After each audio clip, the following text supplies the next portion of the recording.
Kisah seorang anak yang ikut dalam dunia perang, bahkan berhasil menerima penghargaan. Suatu ketika, anak itu kesulitan mengenakan seragamnya. Seorang petugas lalu menyalakan korek api untuk mengukur waktu. Namun sebelum api melahap semua batang korek, si bocah akhirnya berhasil memakai seragam militernya. Dengan gembira ia berlari mengitari camp. Namun saat itu pesawat pembom Jerman menyerbu. Petugas sigap melindungi anak itu tepat pada waktunya. Terdengar dentuman hebat, si bocah meringkuk ketakutan di parit. Sesudah hujan bom itu, banyak tentara terluka. Si bocah pun sadar betapa mengerikannya perang. Lalu ia berlari ke dalam tenda. Di sana dia mengambil cangkir dan memberi air pada prajurit terluka. Untuk mengurangi derita, ia berdiri di tengah tenda lalu bernyanyi. Suaranya yang jernih membuat para prajurit meneteskan air mata. Sejak itu ia bertekad menjadi seorang prajurit sejati. Maka ia bercukur seperti orang dewasa. Ketika barisan tentara lewat, ia selalu memberi hormat. Para prajurit tertawa gembira dan mereka pun menerima si bocah. Bocah itu datang ke markas komando meminta jadi kurir solidar. Ia segera diberi misi pertamanya, mengantar surat pada prajurit. Semua prajurit menyukai bocah kecil dan lucu itu. Bahkan seorang prajurit menari untuknya, membuatnya bahagia. Keesokan hari ia datang lagi membawa surat, namun prajurit penari itu telah gugur. Si bocah menunduk dan melepas topinya lalu pergi dengan sedih.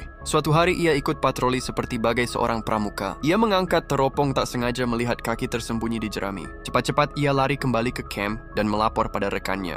Awalnya sang letnan tak percaya ucapannya, namun melihat kesungguhannya, sang letnan pun bergerak. Ia menaruh makan siang, membawa 2 prajurit untuk mengintai. Untuk memancing musuh keluar, jerami itu dibakar. Tak lama kemudian pengintai musuh meloncat keluar. Para prajurit segera menembakkan senjata, dan akhirnya 2 musuh berhasil ditundukkan. Si bocah melangkah menembus kabut dan ia memanggul ransel berisi radio. Alat itu dipakai memberi koordinat pada serangan udara. Ia telah menjalankan tugas besar, tapi dia tidak merasa bangga. Demi balas dendam pada Soviet, para musuh melancarkan serangan. Si bocah menyeret kotak amunisi melewati parit dan ia mengirim peluru untuk rekan-rekannya. Meski dihujani ledakan, ia tidak gentar. Seorang veteran berterima kasih padanya dan si bocah pun memberi hormat padanya. Ketika kembali ke markas komando, ia mendengar jalur komunikasi telah hancur. Melihat petugas kebingungan, ia berlari lagi. Bocah itu menyusuri jalur komunikasi dan merangkak keluar parit dengan tubuh mungilnya, terus maju di tengah medan perang.